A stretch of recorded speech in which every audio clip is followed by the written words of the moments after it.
Келесі 1087 есебіміз процентті ондық бөлшек түрінде жазыңыздар дейді. Біріншісін жазайық.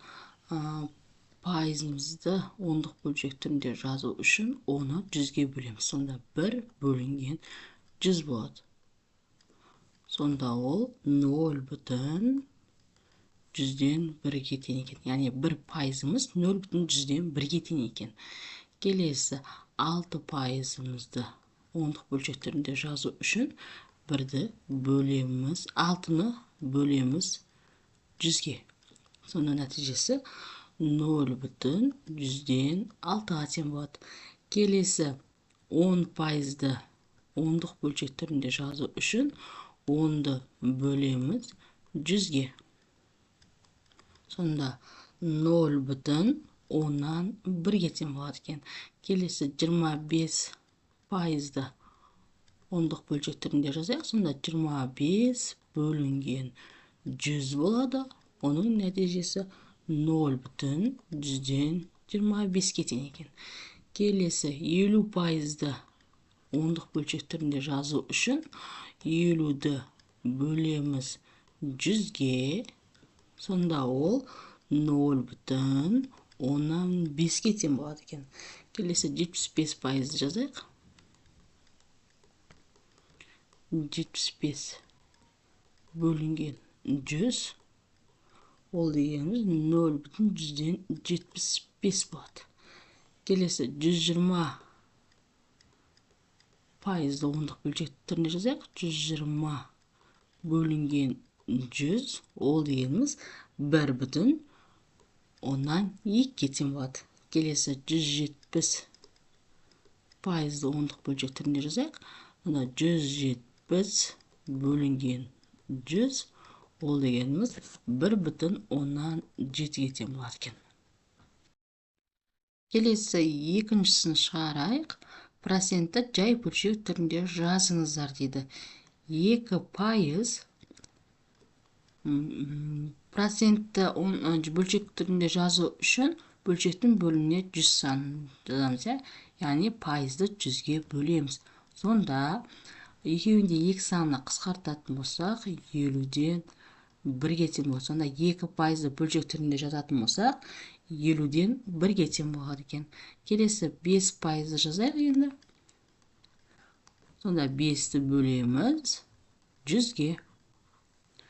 5 санына бөлейік, бөлшектің бөлімінде алымда, сонда алымы 1-ге, бөлшектің бөлімі 20-ға тең. Сонда 20-дан 1-ге тең болады екен. Келесі 20 пайыз 100-ден 20 болады. 20 санына қысқартатын болса 5-тен 1-ге тең болады екен. Келесі 60 пайыз жазайық. Пайызды бөлшек түрінде жазу үшін бөлшектің бөліміне 100 санын жазамыз. Онда алымда 60 саны болады. Екеуін бірде 20 санына қысқартсақ болады, 5-тен 3 болады екен. Келесі 80 пайыз тең, ол 100-ден 80 болады. Қысқартайық, так, 20-ға қысқарта береміз, 4 болады, бөлшектің бөлімінде 5 болады екен. Келесі 140 пайыз, бөлшектің бөлімінде 100-ді жазамыз. Алымына 140. Бірінші қысқартайық, 20 санына 7 болады, бөлшектің бөлімінде 5 болады. Бізде аралас сан шықты, сонда 1,5-ден 2-ге тең болады. Келесі 180 санын бөлшек түрінде жазайық. Бөлшектің бөлімінде 100, алымда 180. Алымда бөлімде 20 санына қысқартатын болсақ 5 болады, 9 болады. 9 санын ішінде 5 бір етіп бар, қалдығы 4, бөлшектің бөлімі 5-ге тең болады екен. Келесі 1088 есеп. Бөлшектерді процентпен жазыңыздар деді. Біріншісін жазайық. 100-ден 9 бөлшек санын процентпен жазу үшін 100 пайызға көбейтеміз. 100 пайыз. 100 бен 100 қысқарып кетеді де бізде 9%-ның өзі ғана қалады екен. Келесі 100-ден 51 пайыз түрінде жазу үшін 100%-ға көбейтеміз. 100 бен 100 қысқарып кетеді де бізде 51% ғана қалады екен. Келесі 100-ден 93 көбейтеміз 100%. 100 бен 100 қысқаратып 93% болады екен. Келесі 10-нан 1 көбейтеміз 100-ге 100%-ға қысқартамыз 10 санына так 10 қалады. 10-ды 1-ге көбейтетін болсақ 10% болады екен. Келесі 20-дан 1 көбейтеміз 100%-ға. Так 20 санына қысқартатын болсақ 5 болады, сонда 5% болады екен. Сонда 20-дан 1 саны 5% болады екен. Келесі екіншісін шығарайық. 25-ден 1 көбейтеміз 100%-ға. 25 санына қысқартайық 4 болады, 4-ті 1-ге көбейтетін болсақ 4% болады екен. Келесі екіншісі 5-тен 3 санын процентпен жазу үшін 100-ге көбейтеміз. Сонда 5-тен 3 көбейтілген 100% қысқартамыз 5 санның өзіне. Сонда так 20 болады, көбейтейік 60% болады екен. Келесі 10-нан 3 көбейтеміз 100%. 10-ға қысқартсақ 10 болады, 10-ды 3-ке көбейтетін болсақ 30% болады екен. Келесі 4-тен 3 көбейтілген 100% қысқартайық 4 санның өзіне.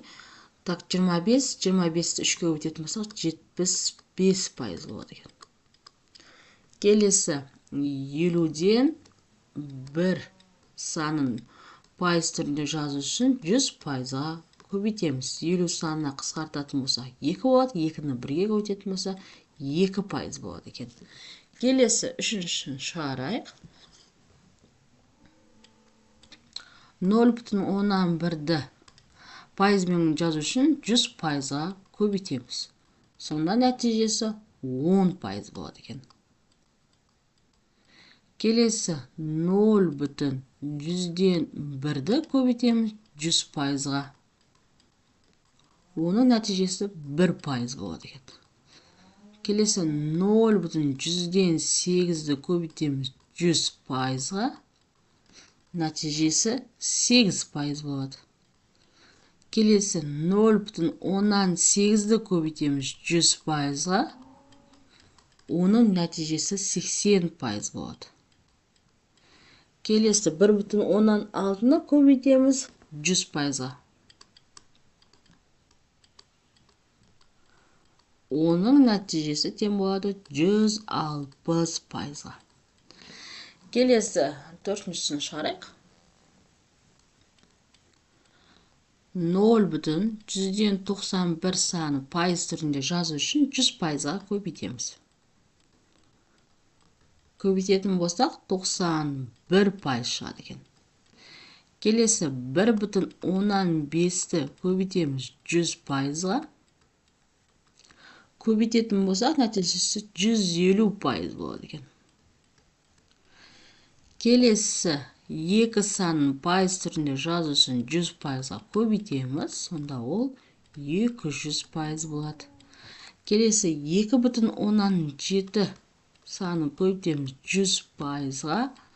Оның нәтижесі сонда 270% болады екен.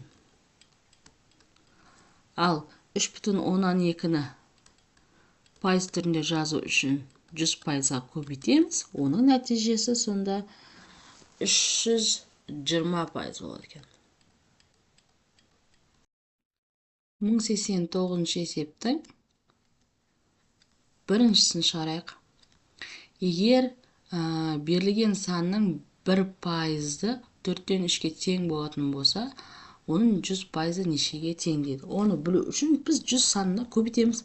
Сонда 4-тен 3-ті көбейтеміз 100-ге.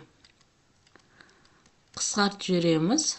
Так, 25 болады. Оны 3-ке көбейтетін болсақ, 75-ке тең болады екен. Келесі 27 санның көбейтеміз 100-ге. Оның нәтижесі тең болады. Бізде қысқартып жіберетін болсақ 5 болады. 35-ке тең болады екен. Келесі 25-тен 9 көбейтеміз 100-ге. 25 санның өзіне қысқартатын болсақ 4 болады. 4-ті 9-ға көбейтетін болсақ 36 болады екен. Сонда 36 санның 1%-ы 4-тен 3-ке тең болып тұрды. Келесі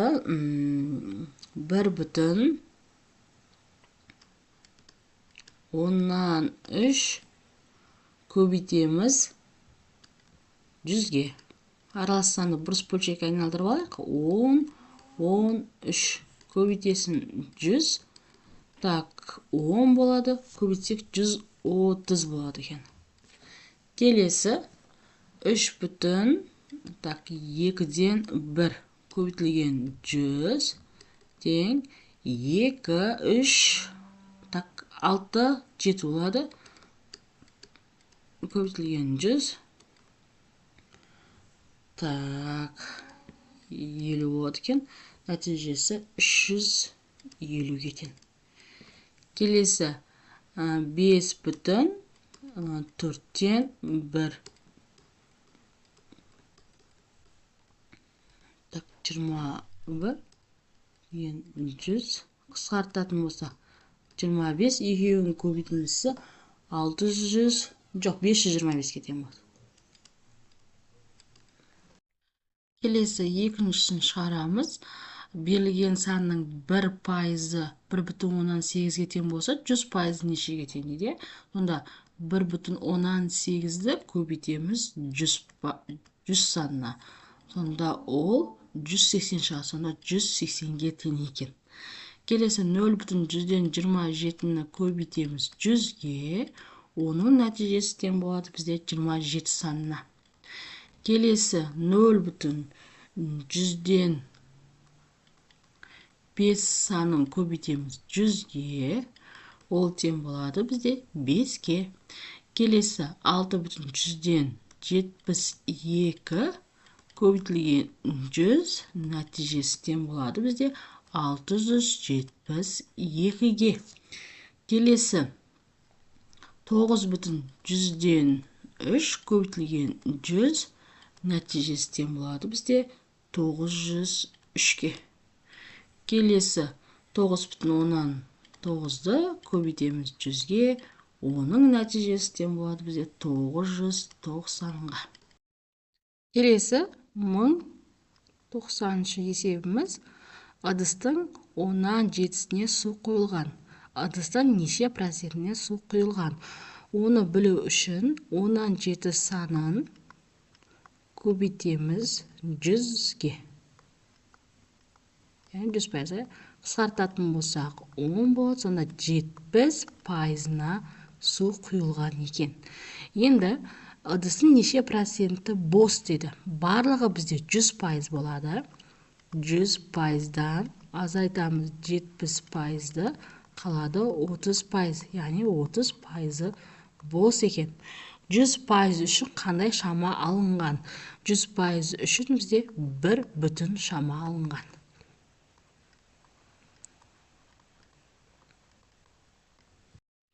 Келесі 1091-ші есебіміз. Туристер баруға тиісті қашықтықтың 70%-ын автобуспен жүріп, қалған пойызбен жүрді дейді. Бізде барлығы 100% болады. Осының 70%-ын автобуспен жүрген. Сонда қалады 30%. Ол бізде пойызбен жүрген жол. Енді туристтер баруға тиісті қашықтықтың неше пайызын пойызбен жүрді, яғни 30 пайызын пойызбен жүрді. 100% үшін қандай шаманы алуға болады дейді. 100% ол бізде бүтін шама болады. Бір бүтін шама.